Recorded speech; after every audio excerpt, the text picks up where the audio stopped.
ঠাকুরগাঁওয়ে চলছে মরিচের ভরা মৌসুম। মাঠ জুড়ে লাল মরিচের ঝাঁঝালো সৌন্দর্যে প্রকৃতি পেয়েছে এক নতুন সাজ। রেল লাইনে রোদে শুকানো হচ্ছে মরিচ। এত কিছুর মধ্যেও ফলন নিয়ে দুশ্চিন্তায় চাষিরা।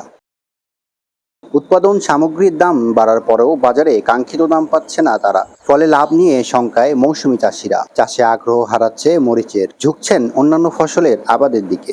এই দাম যদি থাকে আগামী বছর কেমনে মরিচ করবেন? আমাদের মনে করেন যে কতটা গেছে ওইটাই আমাদের মনে করেন যে পুঁজি, ওইটাই ঘাটতি। কম দাম গেলে আর মরিচ করব না। উন্নত জাতের মরিচের বীজ সরবরাহ করার উদ্যোগ নেওয়া হয়েছে বলে জানালেন কৃষি বিভাগের এই কর্মকর্তা। তাদেরকে পরামর্শ দিয়ে থাকি যে তারা মরিচ তুলে শুকনো করে সংরক্ষণ করে যদি পরবর্তী সময়ে 2-3 মাস পরে দাম বৃদ্ধির সময় বিক্রি করতে পারে, সেক্ষেত্রে তারা লাভবান হতে পারে। কৃষি বিভাগের তথ্য মতে চলতি মৌসুমে ঠাকুরগাঁওয়ে 1970 হেক্টর জমিতে মরিচের আবাদ হয়েছে। তবে লক্ষ্যমাত্রা ধরা হয়েছিল 2100 হেক্টর জমিতে।